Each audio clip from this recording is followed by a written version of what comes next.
Dear viewers, welcome to my YouTube channel. The topic which I will cover today and analyze with critical thinking: why Iran and not Israel is a threat to Saudi Arabia and its allies in the Gulf. It's a major issue that last several years one can see the surge of confrontation between Iran and Saudi Arabia.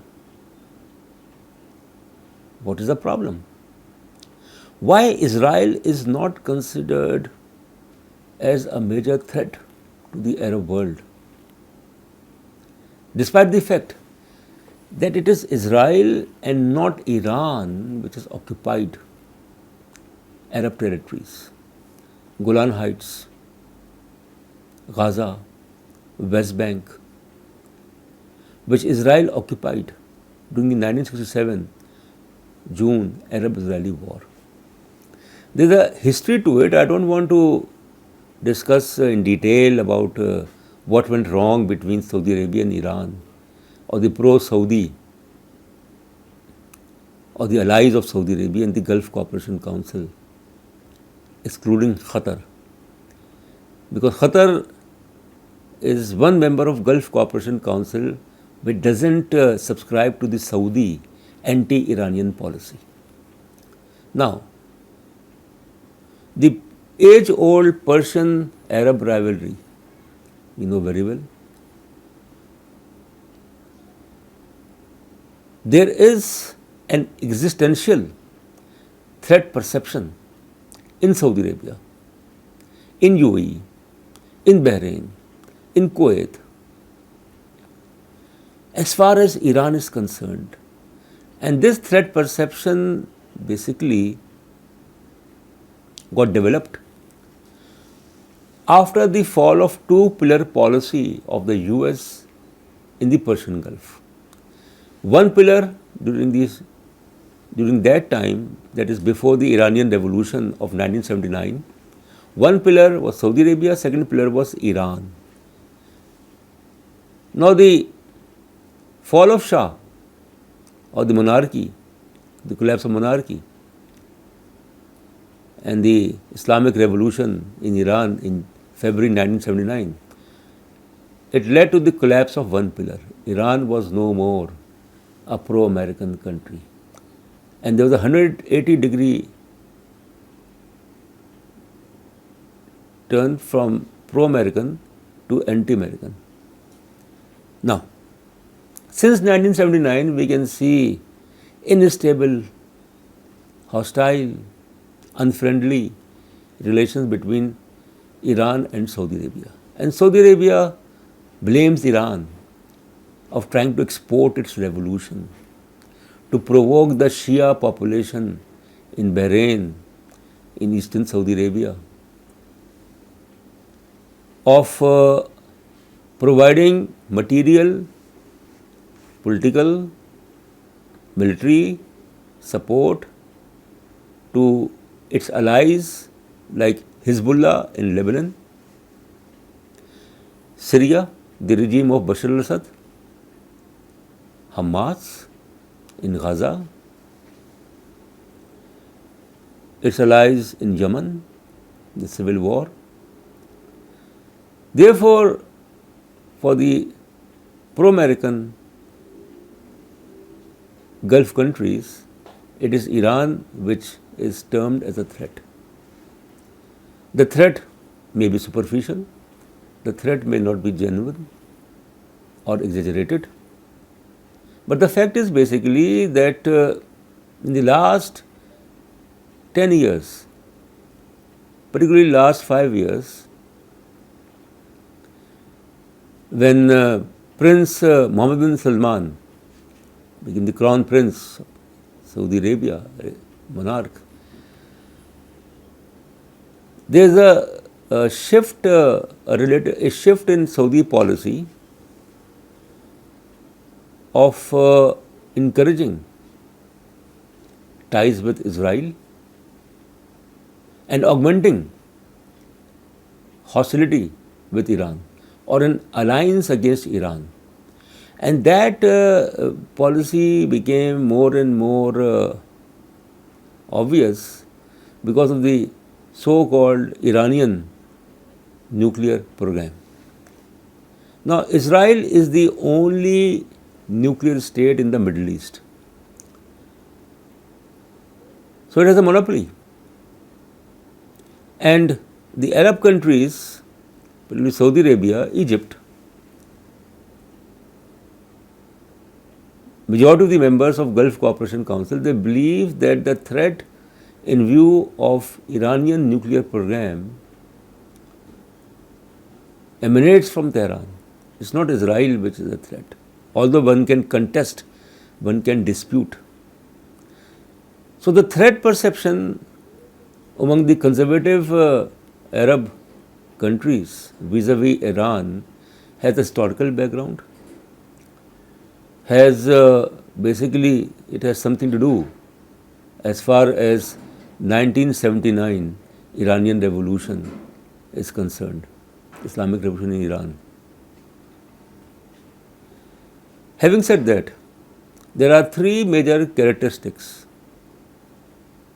if we try to analyze that why Iran and not Israel is a threat to Saudi Arabia.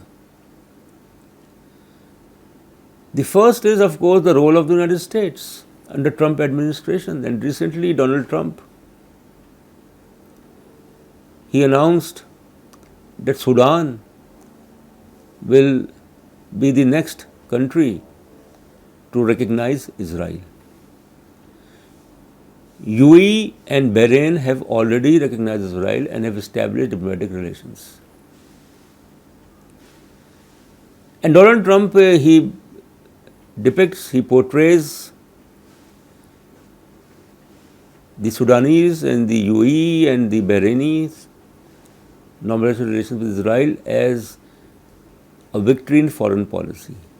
But then the reality is that as long as the Palestinian issue is not resolved based on land for peace formula, whereby Israel withdraws from the occupied territories of West Bank, Gaza, and Golan Heights, there will be no peace in the Middle East. So this is something which Saudi Arabia has not endorsed. The second characteristic is basically, apart from the American role, it has to do the divide, the rift, the polarization within the Arab world. And the real sufferers are the people of Palestine.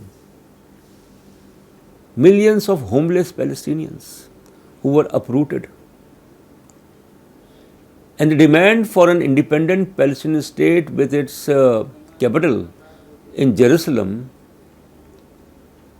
that demand, which should have been actively supported by Saudi Arabia, by UAE, by Bahrain, those Gulf Cooperation member countries,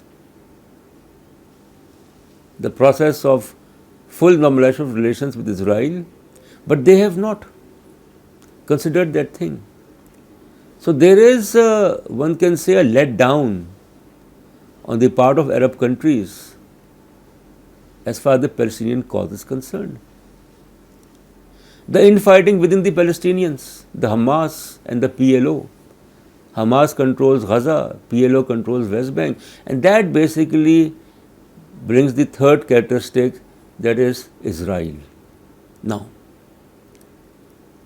Israel has managed to get away with its occupation, its aggression, illegal settlements, Jewish settlements in the West Bank, to the extent that there is a prediction that by 2030 in the West Bank, occupied West Bank, there will be a Jewish majority. And Israel shifted its capital from Tel Aviv to Jerusalem, which is a violation of the UN resolutions. Because the UN resolutions of 1967, 1973 clearly stipulated the withdrawal of Israeli forces from the Arab occupied areas of West Bank, Gaza, Golan Heights and Sinai.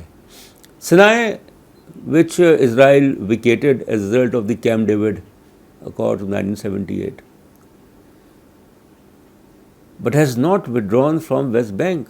West Bank Israel calls historically, religiously central to its state's survival, its state's existence. So it means that the manner in which Israel has been able to get away with its occupation of Palestinian territories, Jewish settlements, by settling hundreds and thousands of Jews in the West Bank, and then the regime of Benjamin Netanyahu, the Israeli Prime Minister since the last 20-25 years, is held responsible of rolling back the peace process, the Oslo agreements, the Oslo Accords of September 13, 1993. So basically, we have to see under such conditions that how the marginalization of Palestinians, how the infighting within the Palestinians, the Hamas and the PLO, the failure of frontline Arab states, Egypt, Syria, Jordan and Lebanon, to exert pressure on Israel. That has basically led to a change in the Saudi policy. But I think Saudi Arabia and its allies committing big mistake by abandoning the Palestinian cause, because the central or the core issue in the Middle East is still the Palestinian problem. So this type of such type of an approach led by Saudi Arabia, which calls itself as the custodian of Makkah and Medina, the OIC, instead of focusing against Israel, is confronting with Iran. Iran is not a threat. I don't think Iran is a threat. The main threat in the region is Israel, because Israel has occupied Arab territories. Iran has not occupied Arab territories. On the contrary, Iran supports the Palestinian cause wholeheartedly. So such type of opportunistic, imprudent, unwise policies of Saudi Arabia, whereby it strengthens Israel at the expense of Palestinians. Israel has totally refused to establish a Palestinian state with East Jerusalem as its capital. Saudi Arabia should have played a leadership role like Shah Faisal, late Shah Faisal, the former emperor, ruler of Saudi Arabia, who was thick and thin with the Palestinians, wholeheartedly supported the Palestinian cause, who was very much instrumental in imposing oil embargo against the supporters of Israel following the October 1973 Arab-Israeli war. So Saudi Arabia has changed. And that is something which basically means that if the Saudi policy continues, pro-Israeli policy, anti-Iranian policy may continue, there may be some sort of disorder in Saudi Arabia, because there are forces in Saudi Arabia who are against. The manner in which Mohammed bin Salman is towing American line is not providing support to the Palestinians, is consuming the energies against Iran, which is a Muslim country.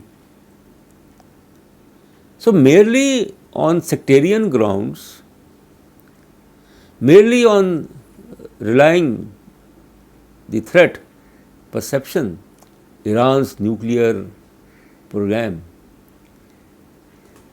and that threat perception is shared equally by Egypt, Saudi Arabia and Israel. So this is something which we have to bear in mind, that the Saudi support to Israel, its animosity with Iran, it has further divided the Islamic world, the Muslim world, the Arab world. Saudi Arabia should have focused on liberating Arab occupied areas, Israel, instead of being used by the United States and Israel against Iran. Thank you very much.